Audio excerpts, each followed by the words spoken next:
सारा हाल का सुनाया। भर्तृहरि ने फल लिया और ब्राह्मण को 1,00,000 रुपये देकर विदा किया। भर्तृहरि अपनी एक रानी को बहुत चाहता था। उसने महल में जाकर वह फल उसी को दे दिया। रानी की मित्रता शहर कोतवाल से थी। उसने वह फल कोतवाल को दे दिया। कोतवाल एक वेश्या के पास जाया करता था। वह उस फल को उस वेश्या को दे आया। वेश्या ने सोचा कि यह फल तो राजा को खाना चाहिए। वह उसे लेकर राजा भर्तृहरि के पास गई और उसे दे दिया।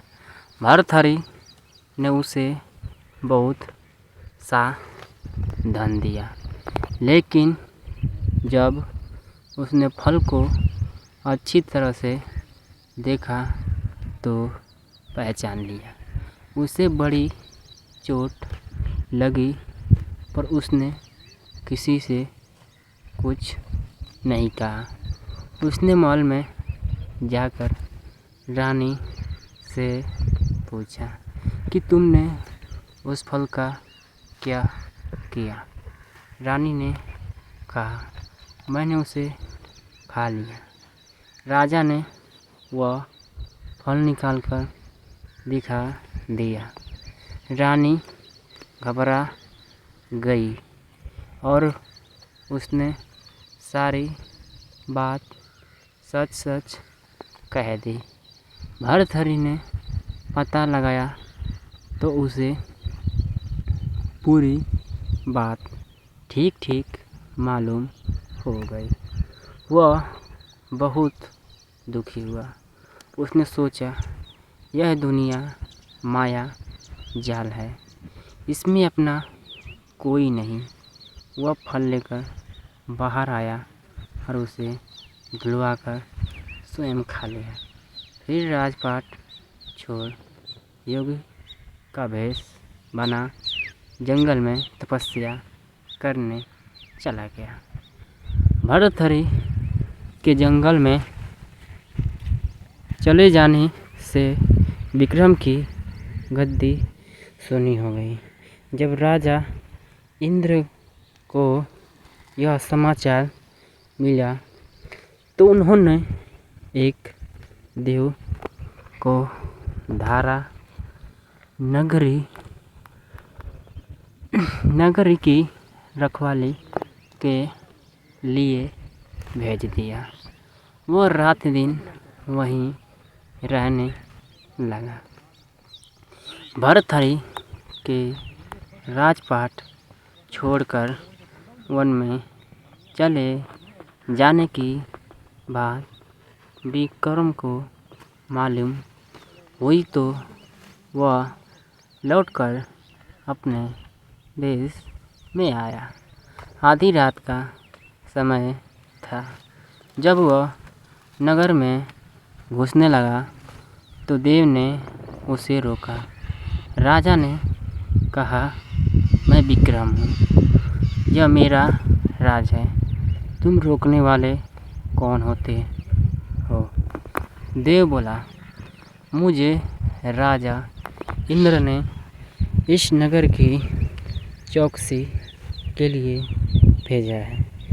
तुम सच्चे राजा विक्रम हो तो आओ, पहले मुझसे लड़ो। दोनों में लड़ाई हुई। राजा ने जरा सी देर में देव को पछाड़ दिया। तब देव बोला, हे राजन, तुमने मुझे हरा दिया, मैं तुम्हें जीवन दान देता हूँ। इसके बाद देव ने कहा, राजन, एक नगर और एक नक्षत्र में तुम 3 आदमी पैदा हुए थे। तुमने राजा के घर में जन्म लिया। दूसरे ने तेली के और तीसरे ने कुम्हार के। तुम यहाँ का राज करते हो। तेली पाताल का राजा करता था।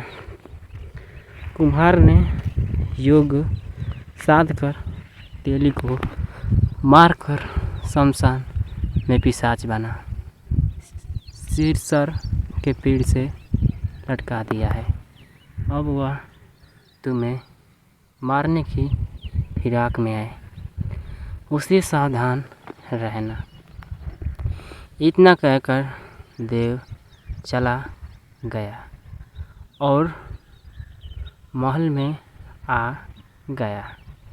राजा को वापस आया देख उस सब को बड़ी खुशी हुई। नगर में आनंद मनाया गया। राजा फिर राज करने लगा।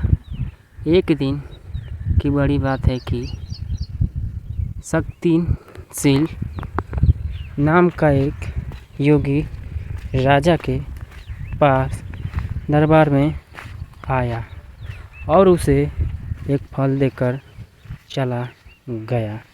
राजा को आशंका हुई कि देव ने जिस आदमी को बताया था कहीं यह वही तो नहीं है।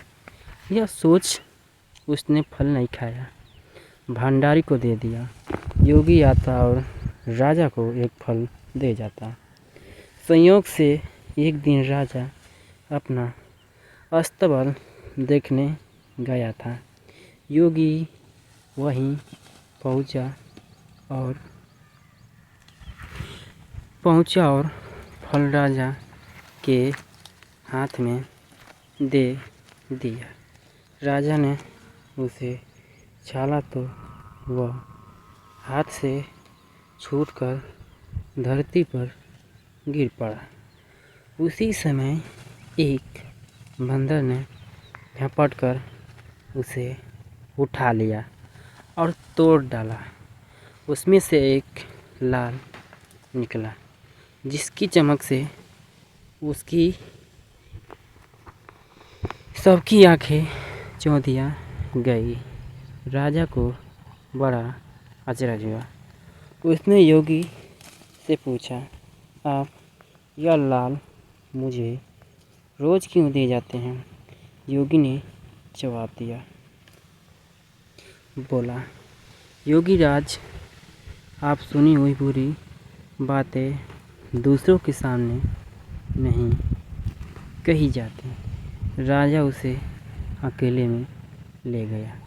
वहाँ जाकर योगी ने कहा, महाराज, बात यह है कि गोदावरी नदी के किनारे मसान में मैं एक मंत्र सिद्ध कर रहा हूँ, जिसके सिद्ध हो जाने पर मेरा मनोरथ पूरा हो जाएगा।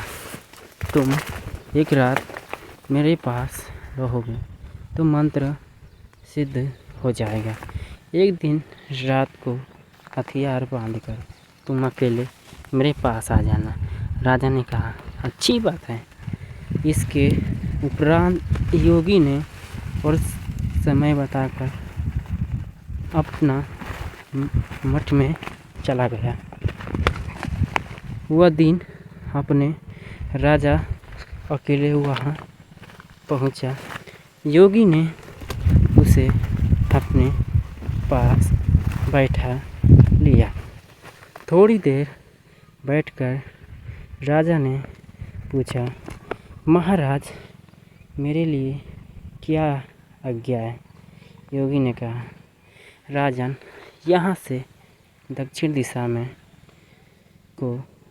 कोस की दूरी पर आसमान में एक सिरस के पेड़ पर एक मुर्दा लटका है, उसे मेरे पास ले आ। तब तक मैं यहाँ पूजा करता हूँ। यह सुनकर राजा वहाँ से चल दिया।